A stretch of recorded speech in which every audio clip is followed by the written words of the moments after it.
There are so many different types of African cichlids, and I only have two of them. Alcatraz is my big HAP tank, and I also have my 75-gallon Mbuna tank. You might be thinking, are Mbuna a good fit for you? Would they actually be better than PEACOCKS and HAPS? Well, let's talk about it. I remember when I was getting my first tank set up for African cichlids. It was a 75-gallon tank, and I had watched a lot of videos and done my research, but I wasn't quite certain whether I should go with Mbuna or if I should go with, PEACOCKS and HAPS. And I remember at the time asking somebody who has a lot of YouTube videos out there about African cichlids, which one would be better for my situation, and they were just like, either one would be fine. But since then I've learned some things, and I think there's a lot more to it than either one would be fine with a 75-gallon tank. There are things that make Mbuna a better choice over the other African cichlids like PEACOCKS and HAPS. But there are also some things that are a little bit of a drawback too. And I'm going to go over all that and help you decide which one's right for you. Let's just briefly talk about some environmental conditions and dietary needs that Mbuna need to be happy. Like other cichlids from Lake Malawi and the surrounding lakes, these guys like hard water with higher temps in the mid to upper 70s or the very low 80s. They prefer a super high pH of about 7.5 to 8.5 or so, but if your Mbuna are tank raised and they come from a tank with a lower pH, then having a lower pH yourself probably won't be much of an issue at all. But if you add some aragonite sand or crushed coral to your tank, that'll naturally buffer the pH and get it up there the safe way. If you do add crushed coral, just don't include it in the substrate. Add it to a mesh bag or something like that and stick it in the filter or by an intake, because the sharp edges will injure their mouths when they sip the sand, which they do all the time. I wouldn't recommend adding baking soda or anything else to chase the pH.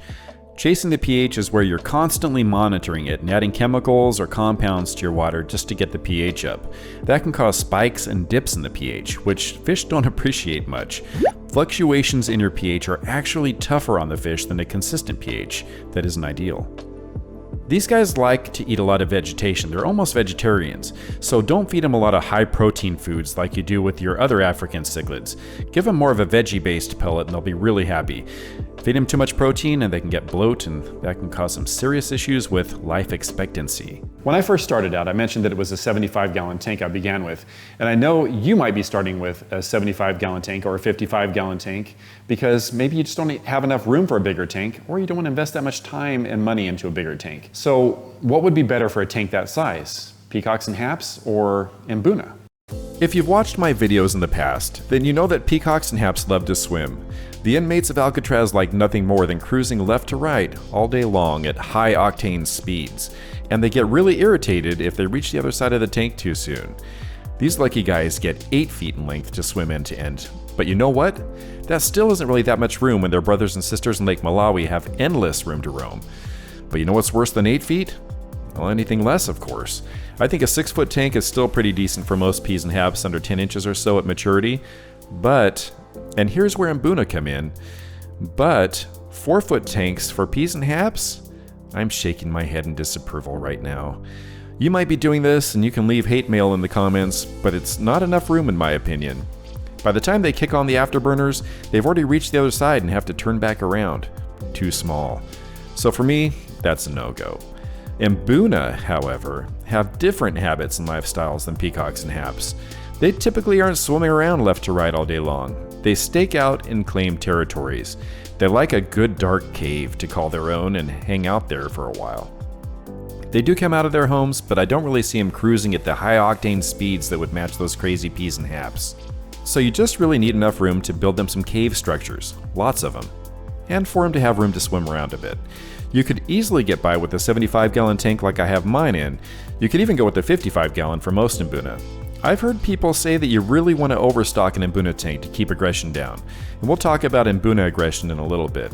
Put like maybe 25 or more of these guys in a 75-gallon tank. But again, if you've frequented my channel in the past, you know I'm not a huge fan of overstocking your tanks. So I only have less than 15 in my 75-gallon and it's working great so far. So if you don't have the room, the money, or the desire to go for a 6-foot or larger tank, but a 4-footer works for you, these Mbuna guys might be worth looking into. Subscribe or someone dies. Ding ding. You can see that Alcatraz, my African cichlid tank, doesn't really have much decor in it at all. It's pretty boring. And that's for a reason. It's because these guys are always just swimming back and forth in the tank. They're quick swimmers and they want a lot of open space. So you don't have a lot of room for decor in there. And if you add more anyway, it can end up with territorial disputes and you can end up with a huge war in the tank over a tiny rock. So if you're looking for a tank that has more to it than just the fish and you want to have some decor in there that'll catch your eye, then Mbuna might be a better choice for you. But it does come with an interesting drawback that I discovered. Mbuna still get territorial, but it kind of works out okay. If one of the Mbuna gets too close to another guy's home, there's a quick chase, but there are so many caves and tunnels for him to swim off to that the chases are really brief. I have lots of rocks and caves in my tank, but there could be even more. Dan Wolf's Mbuna tank looks incredible with all of his decor, so maybe I just need to go back to the drawing board with my tank. And you can use your imagination to come up with some really cool layouts for all of your caves and even shitty fake plants if you like. I say fake plants because they'll eat the real ones. I say shitty fake plants because, well, most fake plants look pretty bad. Some fake plants actually look pretty good, like the ones here in Dan Wolf's tank, but they're far and few between if you're trying to find some for yourself. You can do more with the decor of an Mbuna tank than you can with peas and haps, but you'll find that these guys are still vegetarian-ish. They can still have a meaty pellet every once in a while, but to keep them happy and healthy and alive, they should eat more things like veggie pellets and blanched veggies like I mentioned already. But they'll be just as happy to eat about any plants you decide to put in your tank. Peas and haps are the same way with real plants, by the way, so you can't get away with it there either. As far as decor goes, my Mbuna tank looks okay, but I'm sure you could come up with some really cool layouts for your Mbuna caves that would astonish your visitors. If you have peas and haps, you pretty much have to astonish them with the beauty of the fish, which is actually pretty easy to do, by the way. Here's one thing that I learned about Mbuna and their caves that I've mentioned before. Sometimes they're all inside their caves. There's no one around. It looks like I'm waiting to stock an empty tank of rocks. Or maybe I just love rocks because I'm a weirdo rock guy. But these fish are out of their caves more than they are hiding away in them. Just something you should know. And that brings me to the next thing about Mbuna you should think about. When I was first getting into African cichlids, it was their beauty that drew me to them. But then later on I discovered that a lot of these fish have amazing personalities too. So if I'm comparing peacocks and haps to Mbuna, which one would I say has the most beauty and which one has the most personality? They're both really beautiful fish, so you can't go wrong either one way or the other if you want a full tank of pretty fish. They do tend to look different though. Your peas and haps are really colorful, with haps typically being more colored with blues. You'll also find lots of peas and haps with bodies of one color and then the heads of a different color, the heads usually blue. Their body shapes are generally torpedo-ish, but Mbuna are even more torpedo-shaped, very long and thin, almost all of them, which I don't think looks better or worse than peas and haps, it's just different. But maybe you prefer the shape of these Mbuna. They also have beautiful colors, but some of them are even more brilliantly colored than peas and haps. And many Mbuna have stripes, which also sets them apart from most other Lake Malawi cichlids. Now let's talk about the personality of these guys. I've had this tank up for several months. It's been almost a year or so, and to tell you the truth, I haven't been blown away by their personalities. The peas and haps captured my heart from the beginning with how they interact with me and how each of them has a unique type of personality. Like Zeke, the best fish who ever lived. I could go on and on about his personality, and I have in past videos, so I won't do it again here, but he's not alone. Lots of these Alcatraz inmates are loaded with personality. I just haven't noticed it as much with the Mbuna. But full disclosure, Alcatraz is right smack dab in my living room, and the Mbuna tank is in my bedroom where I don't spend as many waking hours. So maybe if they were out where I'd see them more, their personalities would grow on me. Also, my tank is all males, but I understand that if you get some breeding colonies, you'll experience a lot more interesting Mbuna behaviors. I obviously don't have any experience with that. If you already have Mbuna, let me and everyone know in the comments what you think about Mbuna personalities. Are they as interesting in peas and haps? Share your personal experience. A few days ago, I asked Ben Ochart what his personal experience was with Mbuna and why, with all his African cichlid tanks, he doesn't have a single Mbuna tank at all. And this is what he said. Hey David, why don't I keep Mbuna? I've asked myself that same question. I actually like them a lot. If you go back into my video archives, you'll see a bunch of videos about some Mbunas I had a while back. Some big purples, Pseudotropheus. I had a lab. I had a yellowtail, a beautiful blue Mbuna with a yellow tail. Boy, he was sweet. I think I stopped keeping them because they were so territorial. I mean, once they claimed a spot, that was it. No one could get near the spot. It was the entrance to their cave. And but I loved watching them prepare their caves, you know, moving rocks around and shells and stuff that I used to keep in the aquarium back in California. And so I really enjoyed them. But I got to a point where, because of space and other reasons and attempts to reduce aggression, I decided, okay, I've got to make a choice. Do I go PEACOCKS and HAPS, or do I go Mbuna? And I ended up going PEACOCKS and HAPS. Someday I might have a Mbuna tank. I really think they're cool fish, and I really love the black borders on the fins of that lab. And there's a lot of other Mbuna that I never even got into because I just didn't get that deep into them. But overall, day in, day out piece, I think these so-called predator HAPS, the Haplochromis, I think are a little bit more peaceful than the PEACOCKS.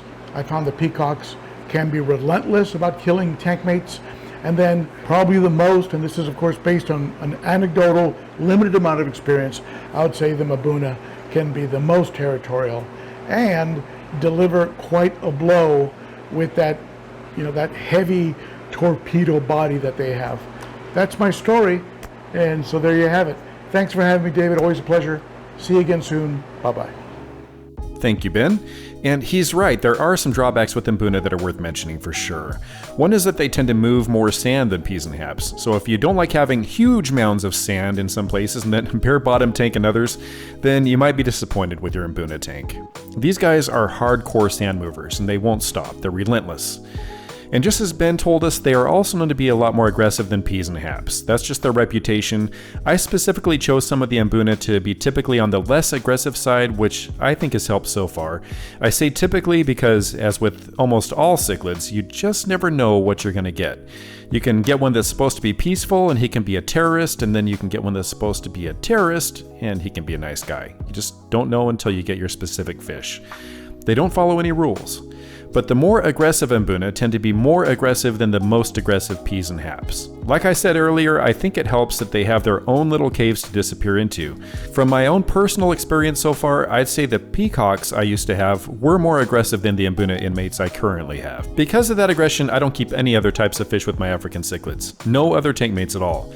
You'll find some people have had success with it, but it's not worth it for me. I'd say plan on no other tank mates at all, at least at first. This might be enough to cause your interest in these wackos to wane all by itself. All in all though, I think the pros outweigh the cons with these beautiful fish, but the real question is, do you think so? After I'd already completed the work on this video, I'm sad to report that I did have an accident in my Mbuna tank. Someone was violently and relentlessly attacked. It just figures that right after I say how everything's going great in my tank, someone gets a severe beating. That's the way it is with African cichlids though. You have to be able to adapt. Peace never lasts forever with these guys. I'll be making some changes to the aquarium, which might even include adding some more fish into it. Not sure on that part, but definitely changing the decor out for something that makes more of an impact, goes higher in the tank, and provides more escape routes than I currently have. I'll try to include all the changes in my next Fish Home Refresh video. So now that I've had both of these guys, I've had PEACOCKS and HAPS, now just HAPS and Alcatraz, and then over in my bedroom I have my Mbuna. Which one would I keep if I could only keep one? Going based on my preference for beauty and personality, I think I'd have to go with my HAPS over here. I would choose them over the Mbuna, and I choose them over PEACOCKS too. They have a lot of personality and they have a lot of interesting characteristics that I'm really drawn to. But which one's right for you? Let me know in the comments. Until next time, that's a wrap.